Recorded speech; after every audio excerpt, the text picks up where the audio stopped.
Même seulement le fait que vous dites que vous êtes un peuple qui est instruit et que vous êtes les Camerounais assez éveillés, comme vous dites, comme vous mentez les gens, parce qu'à moi, c'est le fait, votre histoire que vous dites que vous êtes intellectuel, là, c'est le fait. Vous avez seulement l'art de bien parler, vous êtes des bons orateurs. C'est le fait. Les Camerounais savent seulement bien parler, c'est le verbiage que vous faites aux gens. Parce que même le système éducatif au Cameroun, le système scolaire au Cameroun ne permet pas aux Camerounais de s'intégrer dans la société et de travailler normalement. Quand tu peux faire peut-être, quand tu fais, parfois, moi je regrette même pourquoi j'ai fait la générale. Quand tu peux faire la technique, je dis même quand tu vas faire la technique, quand tu pars à l'université, tu peux faire sciences politiques ou bien tu peux faire histoire. Tu peux faire histoire à l'université de Ngouaikele ou à l'université de quoi que je ne sais au Cameroun là. Quand tu sors, c'est pour travailler où? C'est pour faire quoi? Être professeur d'histoire géo? C'est pour être quoi? Vous pouvez un peu m'expliquer? On vous apprend à parler le verbiage, on vous apprend le verbiage à l'université, dans vos écoles. Parlez le bon français. Tapotez mon là, si vous ne tapotez pas, vous tapotez pas là, tu coupes les commentaires, Wandje. C'est même comme avec les Camerounais. Pourquoi vous êtes méchants comme ça là? Vous ne voulez pas m'envoyer les cadeaux, le machin, même tapoter là, vous voulez la tapoter. Tapoter le lave qui est comme ça, là, faites ton doigt comme ça, tu prends ton pouce, tu fais comme ça là. Ça vous dépasse à faire. Merci pour le cœur, Michel. Le Cameroun, c'est le seul pays où tu entends, on te dit que un ministre a volé 150 milliards avant qu'on ait ouvert l'enquête sur lui. Edgar Mebengo a volé l'argent des Camerounais depuis. On n'a jamais ouvert l'enquête sur Edgar Mebengo. C'est qu'ils sont rendus compte qu'Edgar Mebengo voulait organiser un coup d'État. Qui sont partis arrêter Edgar Mebengo en disant qu'il a volé 150 milliards. Tu fais comment pour voler 150 milliards d'un État normal? Dans un gouvernement normal, tu fais comment voler 150 milliards? Tout un gouvernement au Cameroun est en prison.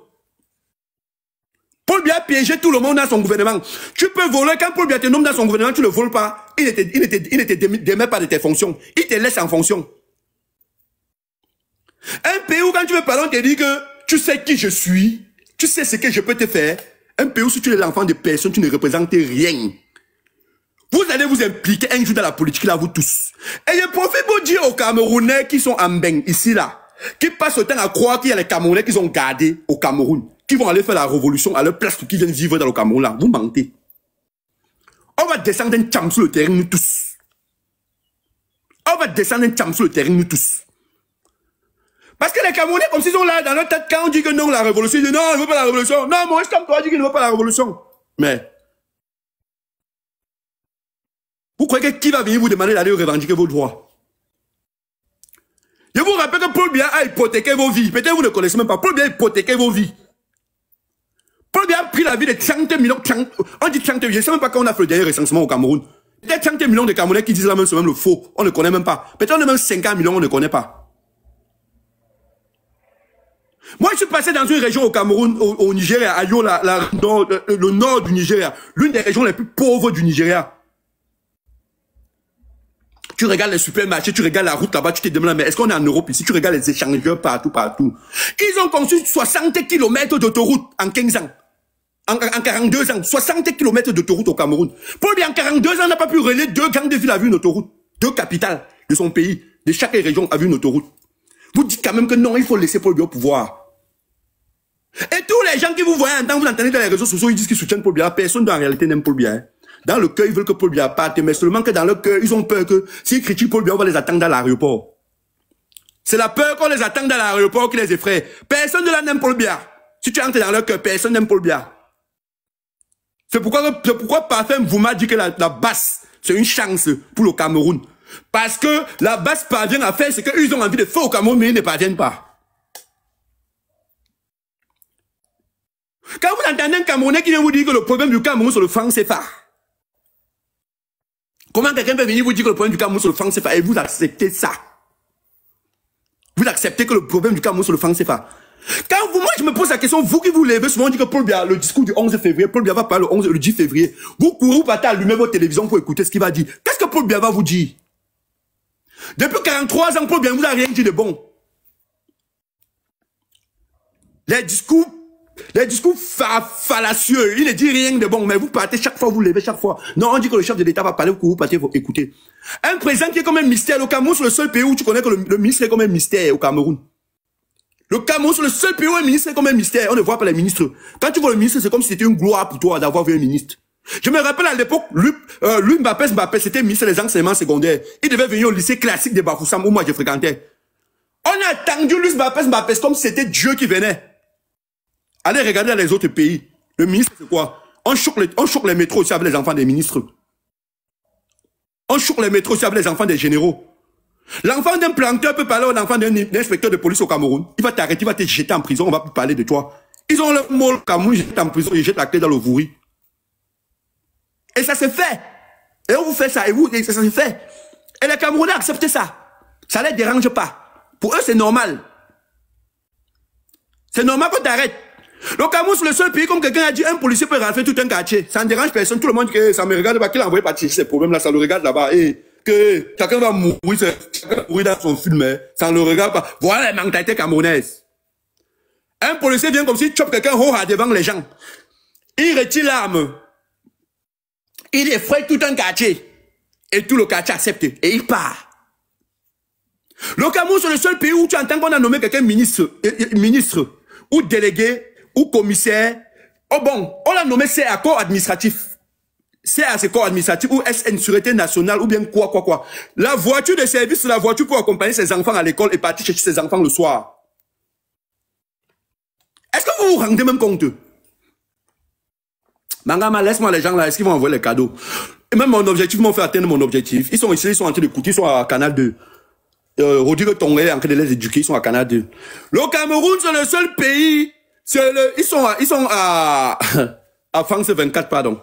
Le Cameroun, c'est le seul pays où quelqu'un se lève un matin. Il décide de vos vies. Merci pour les cœurs, je suis le peuple. Quelqu'un se lève un bon matin, il décide de vos vies. Il vient dans un quartier comme ça, parce qu'il est député RDPC, il décide de confisquer vos lopins de terre. Quelqu'un se lève parce qu'il est sénateur ou bien maire, il prend tout ce que vous avez au quartier. Il vient comme s'il dit que ici, à la base, c'est pour moi. Il prend et personne ne va rien faire. Quel est ce pays où les gens qui sont dans l'administration ne payent pas les impôts? Est-ce que vous savez même que vos ministres là, ils ne payent pas le carburant? Ils ne payent pas le carburant. Vos ministres ne payent pas le carburant. Ils ne payent pas l'électricité. Ils ne payent pas l'eau. Ils ne payent même pas la scolarité de leurs enfants, même ils ne payent pas. Est-ce que vous savez ça? Merci pour les cadeaux, Davila. Même la scolarité de leurs enfants, souvent dans les établissements, ils ne payent pas. Ton père, toi qui soutiens Paul Biya, tu soutiens Paul Biya, tu dis que pourquoi on veut que Paul Biya parte là? Toi qui es l'enfant d'un planteur à Bangou là-bas là, ou bien à Bafou, ou bien à Baleng. Ton père peut t'envoyer l'argent de consulter tes dossiers pour aller faire le concours de la douane, tu passes.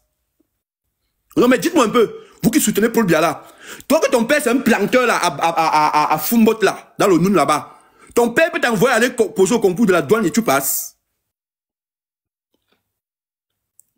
Répondez en commentaire, ton père peut t'envoyer aller passer au concours de la douane, tu passes. Paul Biya connaît qu'aucun Camerounais ne l'aime.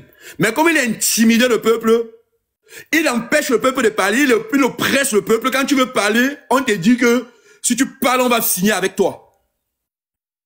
Quelqu'un t'arrête parce que son père est commissaire de police et dit que je vais te montrer que le pays nous appartient. Il va te montrer que le Cameroun, c'est nous qui dirigeons le Cameroun, que c'est nous qui sommes aux affaires. Voilà le mot à Yaoundé. Voilà le mot à Yaoundé. Il veut vous montrer que c'est nous qui sommes aux affaires. Tu arrives dans un niveau administratif, on parle le patois au Cameroun. Quand tu arrives au machin, au secrétariat d'État à la défense au Cameroun, le CED, peut-être vous ne le connaissez pas. Là-bas, on parle seulement le patois. Peut-être vous ne le connaissez pas. Hein? Seulement le patois. Tu arrives au GSO, on parle seulement le patois. On ne parle que le patois là-bas, ils parlent le patois. Là-bas, quand tu arrives là-bas, si tu connais parler le patois, si tu veux que ton dossier avance vite, commence à parler le patois avec eux. Ils vont vite traiter ton problème. Paul Biya vient mentir les gens sont venus mentir les gens que Paul Biya s'est départagé le pays avec tout le monde. Mais ça c'est une folie, c'est une fouberie. Quand tu pars regarder dans les ministères au Cameroun, tous les ministères qui sont au Cameroun là, allez même seulement à la primature. Allons à la primature. Quand tu entres à la primature au premier ministère, le premier ministre c'est qui? C'est John Gouté, non? John Gouté, il est anglophone. Si tu trouves 5 anglophones, si quelqu'un parle là-bas, il trouve 5 anglophones, il vient me dire, je quitte TikTok. Paul Biya te nomme ministre, ou bien te nomme colonel. Il met maintenant quelqu'un derrière toi qui est de son même village qui doit te contrôler. C'est comme ça que Paul Biya dirige le Cameroun, si vous ne connaissez pas. Il te nomme ministre ou commissaire ou procureur. Il met quelqu'un maintenant de son village maintenant derrière toi qui va te contrôler. Tout ce que tu vas faire. Et vous nous dites que non, ils vont soutenir le père là. J'entends certains gens qui disent que le père a demandé qu'on l'accompagne à finir son mandat. Quel père? Paul Biya, c'est mon père. Je connais Paul Biya où? Parce qu'il faut éviter ces gens. Ils ont une capacité, une facilité à vouloir berner les gens, à dire que le père, qui respectait les aînés. Il n'y a pas de respect des aînés car les aînés ne se respectent pas. J'ai grandi comme ça, c'est comme ça. Un aîné se respecte, je le respecte. Un aîné qui ne considère... La vie de Paul Biya ne dépasse pas la vie des enfants qu'on a massacrés en Gabou. T'as apporté le live. T'as apporté le live. Quelqu'un veut vouloir te faire comprendre que... Quelqu'un veut te faire croire que non. La vie... Et je vous dis, Paul Biya organise une guerre dans le Nozo qui ne va pas finir. La guerre va finir seulement le jour qui va partir. Je vous dis que les enfants qu'on a tués en Gabou, ça fait 8 ans aujourd'hui que la crise anglophone a commencé. Les enfants, l'enfant qui avait 10 ans en Gabou a 18 ans aujourd'hui. Il a vu son père. Parce qu'ils avaient brûlé les maisons avec les enfants et les femmes enceintes à l'intérieur. Il a vu son père et sa mère. Si vous les tapotez par mon lave, les Sadjila vont venir signaler mon compte, ça va tomber. Je vous dis seulement. Si vous les tapotez par les Sadjila vont venir signaler le live, ça va tomber. Les mêmes enfants qu'ils ont tués en Gabou là, les mêmes enfants là qui vont grandir, n'est-ce pas, ils ont 18 ans aujourd'hui. S'il avait 10 ans, il a 18 ans, non? Il a 18 ans. Lui aussi peut porter les armes. Parce que dans sa tête, c'est que, hey, c'est les gens là qui avaient tué mon père. Que Paul Biya doit savoir, je vous dis à vous les petits boulous, hein. Les petits boulous, avec tous les gens qui soutiennent Paul Biya. Retenez que les anglophones ne vont jamais oublier ce que vous les avez fait. Peut-être vous croyez que les anglophones vont oublier. Les anglophones ne vont jamais oublier ce que vous les avez fait. Même s'ils vont vous faire croire qu'ils ont oublié, on va reboxer les cartes dans le pays là. On va dire qu'on va partager les cartes comme ça là. On va partager trois premiers, on va partager une carte.